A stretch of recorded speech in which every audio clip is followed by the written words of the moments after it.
symptôme le plus handicapant, c'est la fatigabilité à la marche. En effet, mon périmètre de marche est réduit à 1 km, ce qui me limite dans mes déplacements, moi qui adorais faire du shopping par exemple, ou qui aimerait tellement faire des longues balades en forêt avec mon fils, je ne peux pas. Voilà, donc pour moi, ça me limite vraiment dans mon temps libre. Le symptôme le plus handicapant, j'en ai pas mal en même temps, mais de loin, c'est la fatigue. Ah là là, c'est vraiment le pire truc pour un hyperactif comme moi, c'est le pire truc qui pouvait m'arriver, quoi. La fatigue. Je peux avoir tous les autres, mais celui-là, non, merci, quoi. Je peux pas. Non, on peut rien faire. C'est la perte d'équilibre.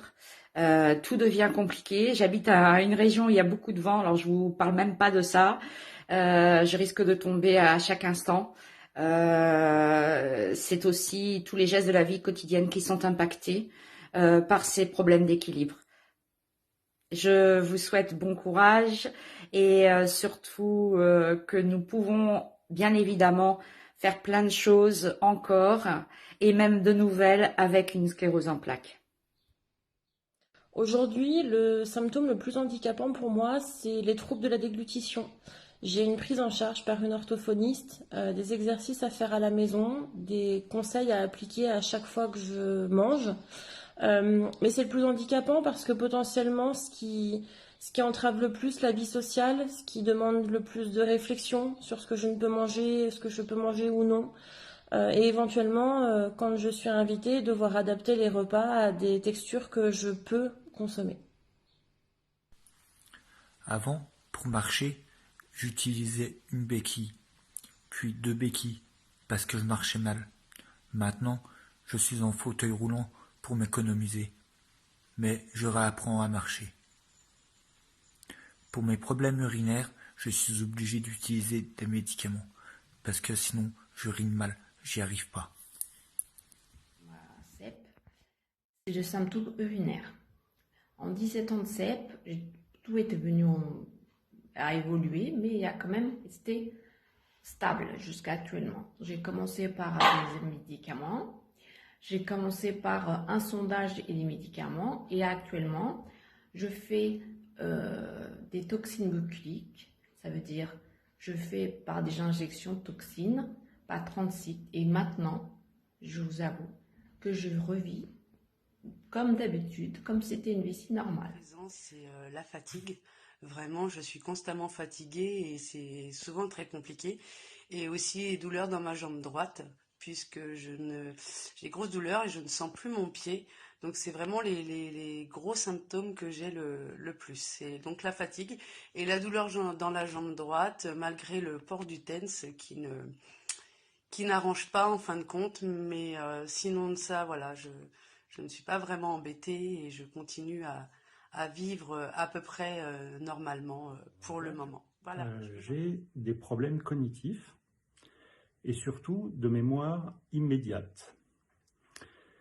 Ça peut se traduire de différentes façons. Je suis en train de faire la cuisine, je viens chercher un plat dans le salon, je vois un livre, je prends le bouquin, je commence à lire, quoi, et j'oublie qu'il y a un truc qui est en train de cuire, ça crame. Ça peut être le besoin de noter systématiquement les rendez-vous sur mon téléphone pour qu'il y ait une alarme qui revienne et qui me dise attention, il y a ça aujourd'hui, parce que sinon j'oublie.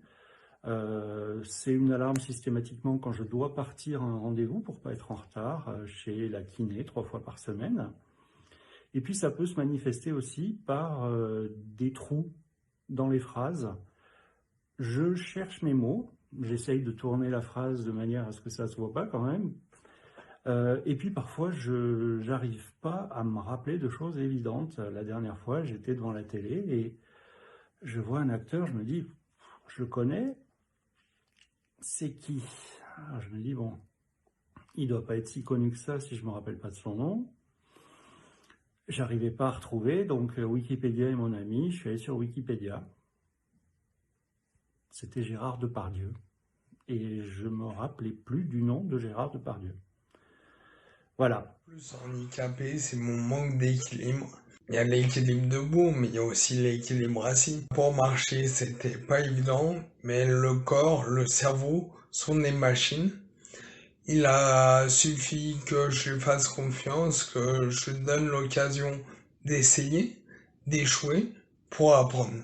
Instinctivement, mon polygone de marche, c'est-à-dire la largeur qu'il me faut pour marcher, s'est adapté. Le vélo, impossible d'en faire, mais j'ai trouvé des solutions. D'abord le vélo tandem, ensuite le handbike, et aujourd'hui le tricycle. Je vous parlais d'équilibre assis.